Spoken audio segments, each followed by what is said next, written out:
Dans les sociétés humaines, on y croit au statut social. On regarde les puissants, on regarde ceux qui ont réussi, on regarde ceux qui sont beaux. On les admire, on voudrait être comme eux. Alors on fait des tas d'efforts pour grimper vers le sommet, mais on n'y arrive pas parce qu'au sommet, c'est étroit, il y a de la place que pour un petit peu.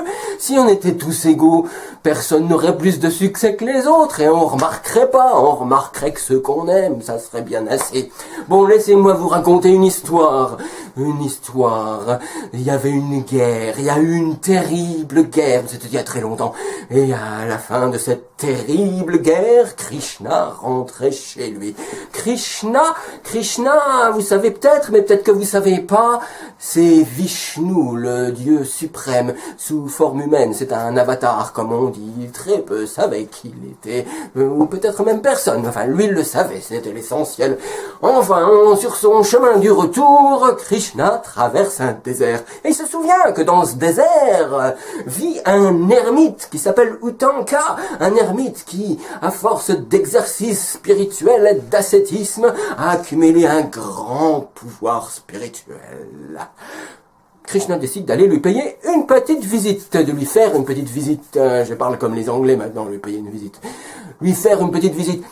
Et l'ermite, lui, était un petit peu en retard sur les nouvelles. Tout ce qu'il savait, c'est que Krishna avait été envoyé comme ambassadeur pour tenter de négocier la paix quelque temps plus tôt. Donc il lui demande, as-tu réussi dans ton entreprise? Est-ce que les Pandavas et les Kauravas vivent maintenant en paix grâce à toi?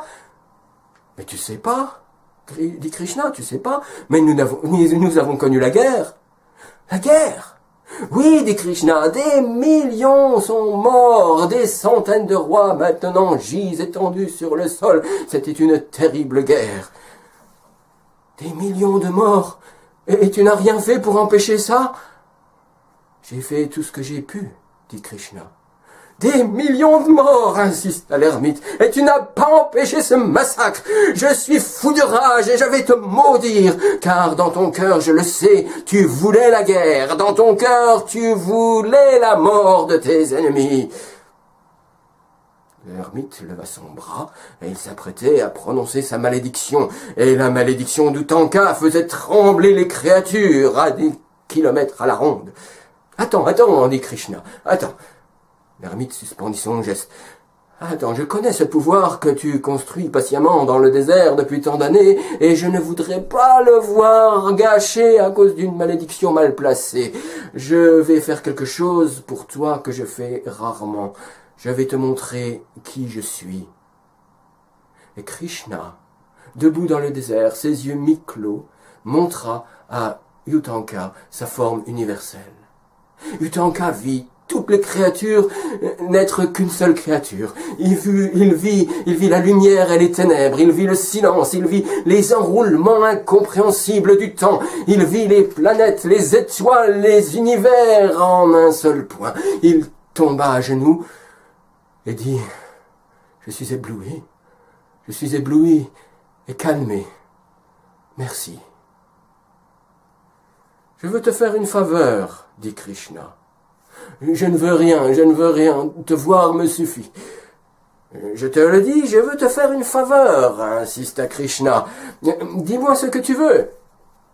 L'ermite flairait un piège dont il réfléchit longuement avant de dire « Oui, bien, comme tu vois, je vis dans ce désert où il fait très sec.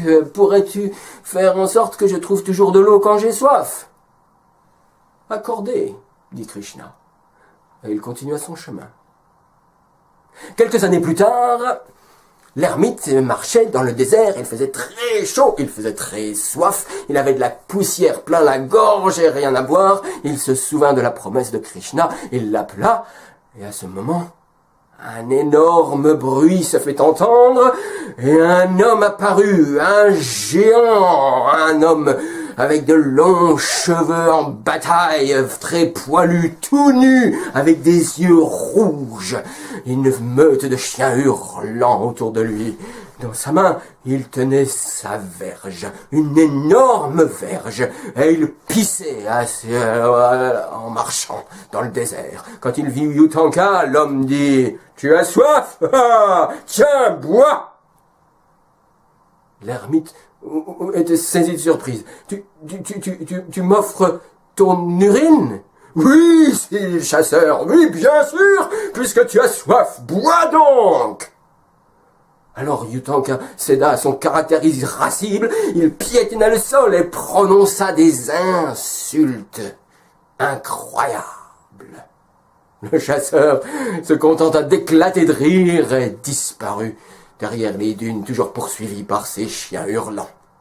Un peu plus tard, Krishna, dans sa forme humaine, douce et gentille, apparut de derrière une dune, et Utanka lui fit les plus amers reproches. « Comment as-tu pu briser ta promesse? Comment as-tu pu m'offrir à moi l'urine d'un vulgaire chasseur, un homme de la plus basse caste ?»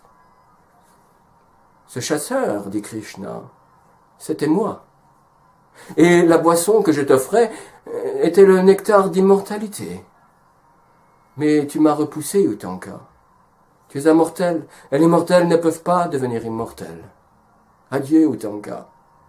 Tu n'auras plus jamais soif, car je l'ai promis, mais tu resteras soumis à la mort. Et Krishna disparut. L'ermite ne devait plus jamais le revoir. Il vécut encore de nombreuses années. Il traversa toutes sortes d'aventures, et il garda dans son cœur une tristesse inguérissable parce qu'il savait que l'occasion ne se reproduirait plus, et il l'avait cachée. Au-dessus de sa tête, il y avait toujours de lourds nuages noirs, et les habitants du désert les connaissaient. Ils appelaient ces nuages les nuages d'Utanka. Elle criait de joie quand ils les voyaient apparaître à l'horizon du désert.